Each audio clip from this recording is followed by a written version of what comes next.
Serialization of the Zany Time Travels of Warble McGorkle, Chapter 44 of 61. Warble accuses McHank of being a Nazi. His reluctant crew has piled in beside and behind Warble. They are his hostages, so to speak, as they would be forever stuck in an unfamiliar place and time if they were to abandon him. "We've got to nip this thing in the butt," Warble instructs the occupants of the Aerodnap after they've touched down on the field at Fenway Park. Although it is baseball season, the Red Sox are not in Boston today. They are in Baltimore playing the Orioles.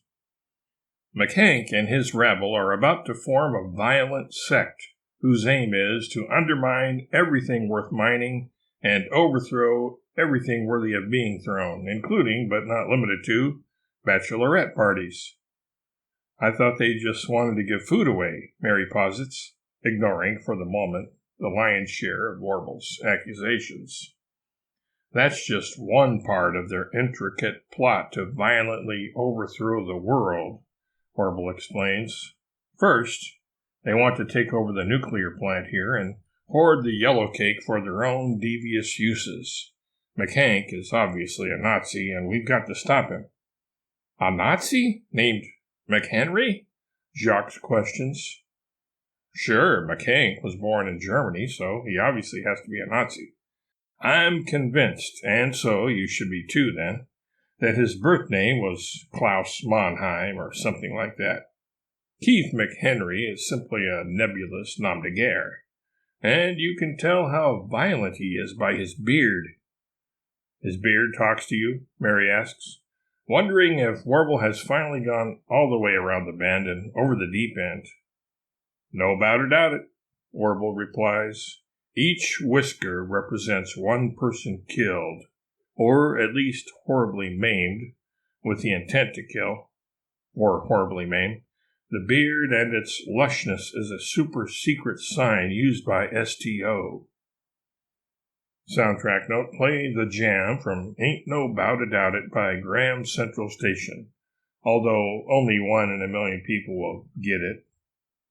"Then how do you know about it, Warble?" asks Ward, suddenly suspicious. "Because I'm the biggest toad in the puddle, Robespierre.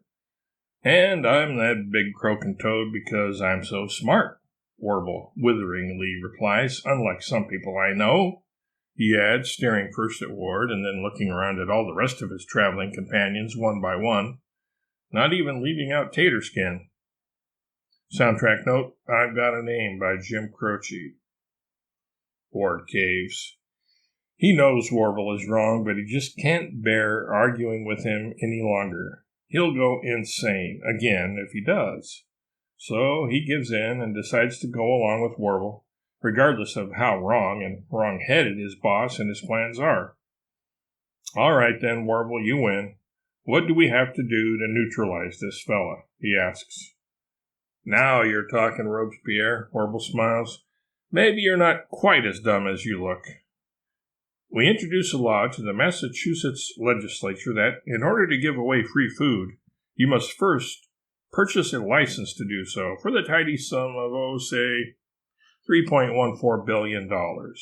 This will discourage those guys because even they don't have that kind of dough to throw around like confetti at a Mardi Gras parade.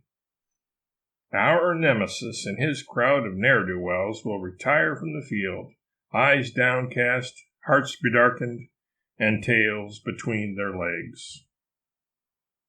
Once Congress sees how well our stratagem worked in the Bay State, they will make such federal law, and such random acts of anti-commercialism will be punishable by death and even worse things."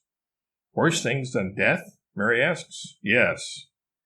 Like having their eyes propped open with toothpicks and being forced to watch reruns of The Partridge Family until they are reduced to babbling imbeciles, no longer suitable for any practical purpose or worthwhile endeavor.